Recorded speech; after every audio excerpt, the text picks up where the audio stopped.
the District Planning and Regulation Committee, 19th of August. Open with, so welcome all, including Councillor Blackie online. We've got apologies. I know I've had apologies from Deputy Mayor Atkinson and Councillor Cairns. That's the sum of it at this stage. Yeah, so I think we just accept those apologies. And ask the meeting to state. Oh, we do move in second. Okay, we'll have a mover. Yes, please. Thank you. Do we have a seconder? Anyone on the line? I'll second. All right, thank you. All those in favour? Aye. Aye. Against? Carried. Thank you. Item 2, conflict of interest, if any, to be reported for minuting. No, nothing. Any consequence? No. Thank you. Now, importantly, confirmation of minutes of the previous meeting, Tuesday 20th of May 2025. I think if after we've all had a chance to peruse those, and we can certainly ask questions or comment on it. Not sure whether that comes first or second. Do we have any matters arising first? Yeah, matters arising from the minutes, just for, no. Any questions? No. Any issues? No. Wonderful. Right. Yes, we have a mover. My goodness me, Councillor Goldsworthy. Thank you. Do we have a seconder? I'm happy to second if I can. All right. Thank you. Yep. All those in favour say aye. Aye. Aye. Against? Aye. Aye. No. Sorry, what was that? No, carried. You said aye. Aye. That was an aye. I'm not sure. I thought there was an aye. No, that was an aye. That's very good. Thank you. All right. Move that as carried. Thank you. Apologies, Councillor Blackie. I wasn't meaning to. Just a bit of fuzziness on the line. 3.2 matters arising from the minutes. I think we've dealt with that actually in our procedure. Deputations, item 4, nil. Deputations. Reports, which is the substance of today's meeting. It's the annual report to the Alcohol Regulatory and Licensing Authority 2024-25. Billy, welcome along. And, yeah, it's over. Thanks, Mr. Chair. I presume you'd like me to take this report as read, and if there's any questions coming from that, I'm more than happy to answer. One thing I'd like to clarify on page 16, we don't know why this has happened, but there's only 2 chartered clubs, and it's got 10 in the report. We've checked it 3 times, run the report again, it keeps coming out with 2 correctly, which is the report that will go to Arla. Got no idea why it's come out as 10 on this particular one, in this particular report, but there's only 2 club charters. You do. Okay. If I just have got a question to jump in with, and you raise an interesting point, and for various reasons, I spend quite a bit of time at the Oxford Club, the Oxford Workingmen's Club, and I hear, around the sort of the bar stalls and the membership, they often talk about their particular charter. They have a different chartered rules to other clubs. Does that also pertain to our? So Oxford Club firstly is one of them, is it? Yeah. And then what's the other one? Kaipoi, is it? I think it's Kaipoi Club. I can confirm that for you, but can't tell you. Yeah, but in terms of what they can and can't do on premises, is that clear? Do you feel to both to the club and to council as to they do have different operating conditions, licensing conditions, and like hosting provisions and all sorts, isn't it? So chartered clubs were set up before the Act changed, and they're allowed to be a charter club in perpetuity unless they close. They don't have to apply for a license, but they have to comply with the Sale and Supply of Alcohol Act. So their license is in perpetuity until they cease to be a club. Their rules and regulations are bound by their constitution, just like any other club, but they still have to work within the bounds of the Sale and Supply of Alcohol Act. Okay. So council in relation to these charter clubs has a very strict focus. We don't actually, we accept and acknowledge that, but we're in council's interactions with clubs is only the sale of alcohol really on the premises. Is that the only, we wouldn't, yeah, okay. No, that's good. It's just something I hear a bit up there. So just to probably just add some value to that, we can still go and inspect to make sure that they're complying with the Sale and Supply of Alcohol Act. And we go to every business club once a year anyway. Yeah. So we do go there and we do make sure that they're complying with the act. So they still need a duty manager. The duty manager's name still needs to be on a board.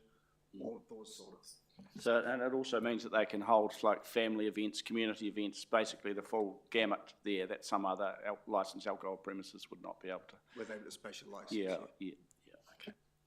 Yeah. Any other questions around the room? As I just look through it.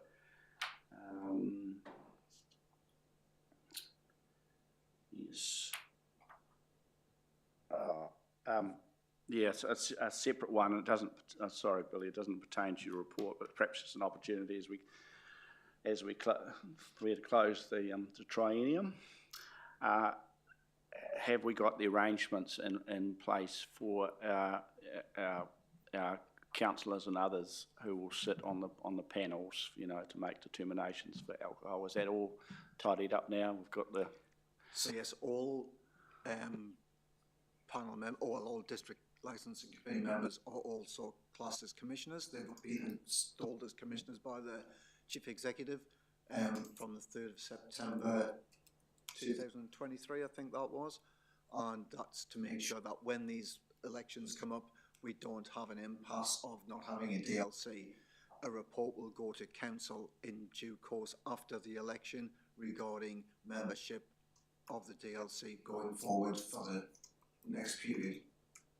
So everything's in place to continue on seamlessly.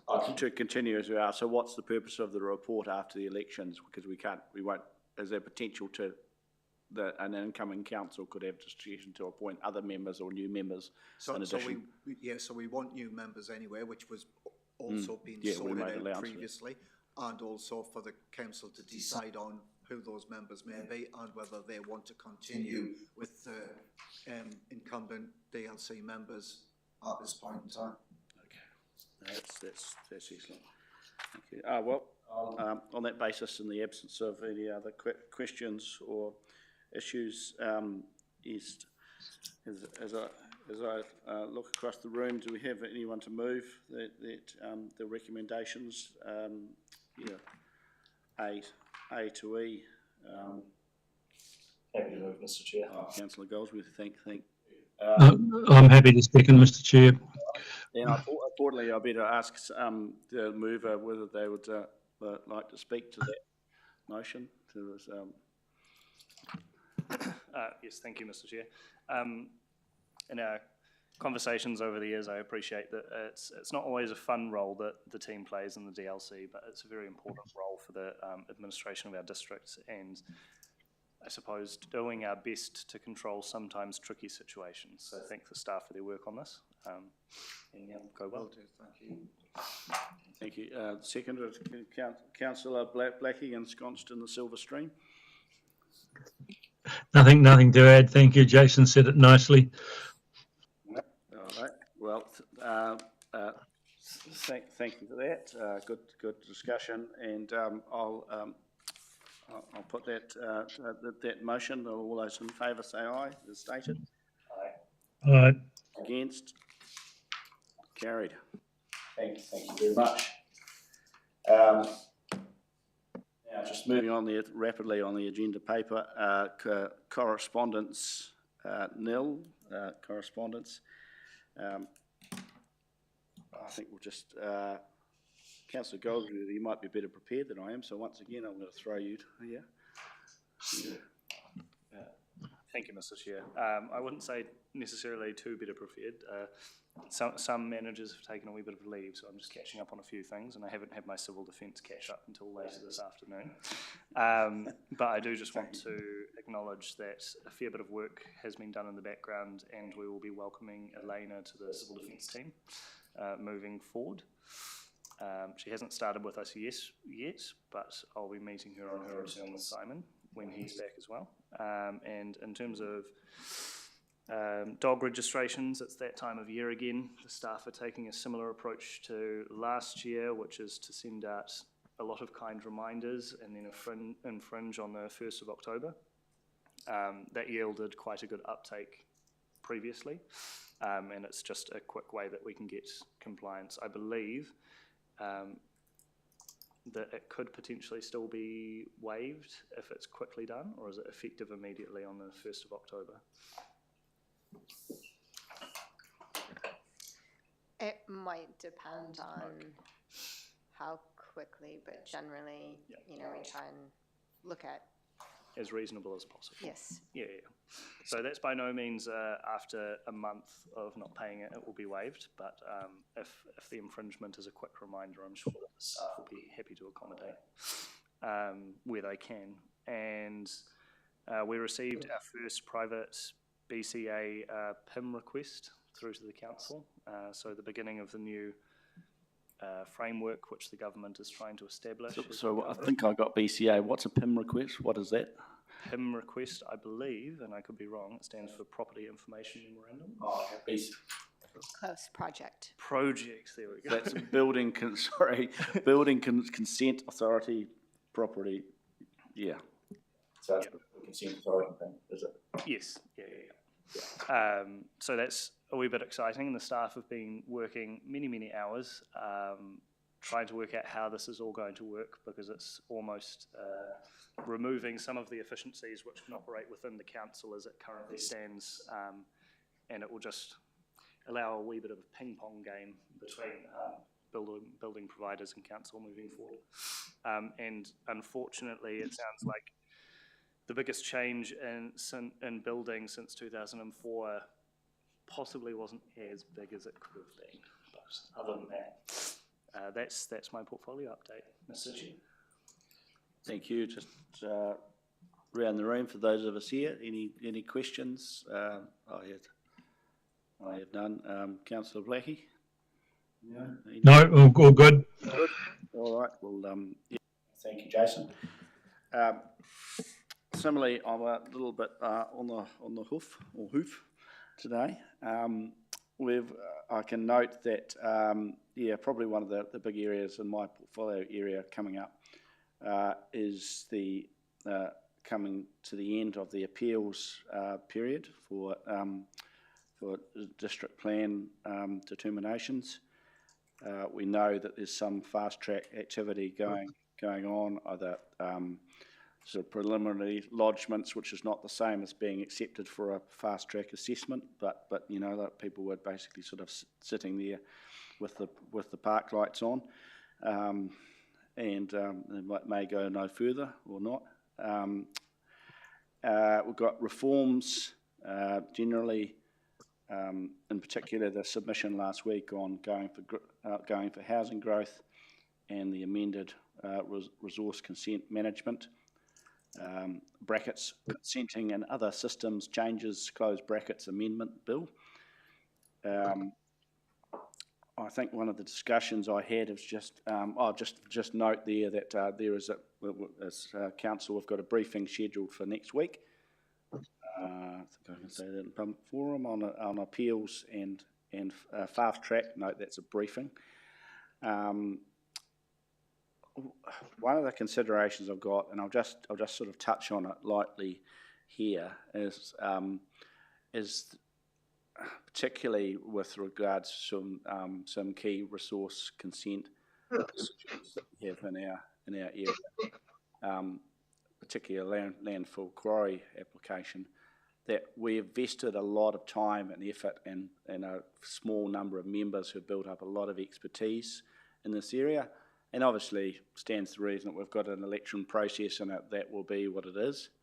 but I've had this discussion with Kelly, is that perhaps we need to give some thought to particularly the timing of the elections and the time at which then we reappoint people to certain roles under the new council or community board. The Oxford Quarry landfill, we've got it November 12th, for instance, I think it was, or something. 17th, sorry, November 17th, that's going to Environment Court. Yeah, so just sort of occurred to me that depending on what happens with the elections and the personnel, we don't want to be sort of left in a position where we've potentially got people not sitting in key positions able to represent the community. So my advice for talking to Kelly was that as far as the Environment Court, am I correct that the Environment Court actually just, they don't mind either way who you appoint. You know, they could be elected members, they could be from community representatives. Yeah. So perhaps you can comment on that. The Environment Court expects who's ever representing a party has delegation to make decisions on behalf of that party. That's their key requirement. Yep.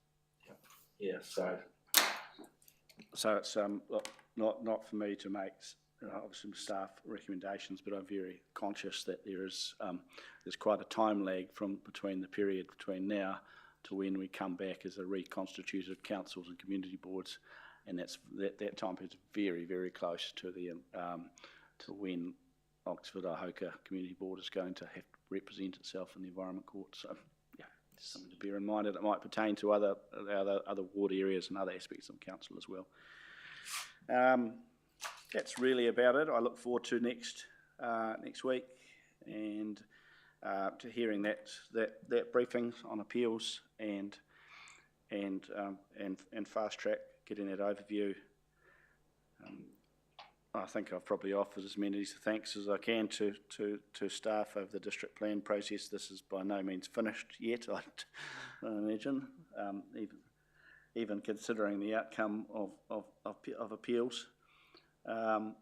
Yeah, so I hope everyone involved in that process at staff level has had a chance to recoup and regather themselves to some extent in the last month. Yeah, it's been a whopper.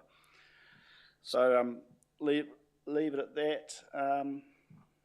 Yeah, obviously we won't receive a report from Councillor Cairns business promotion in town centres. I don't know whether do we receive one retrospectively if he was to supply one. We can append to the minutes. If he's not here, he's not here. No, that's good. That's right. That's fine. Item 8, questions under standing orders. I have none. And urgent general business. Don't have anything on the slate. No. So we roll rapidly towards the end of the triennium. Next meeting of the District Planning and Regulation Committee will be held on the 16th of September. So thanks for your attendance and go well. Okay. Thank you.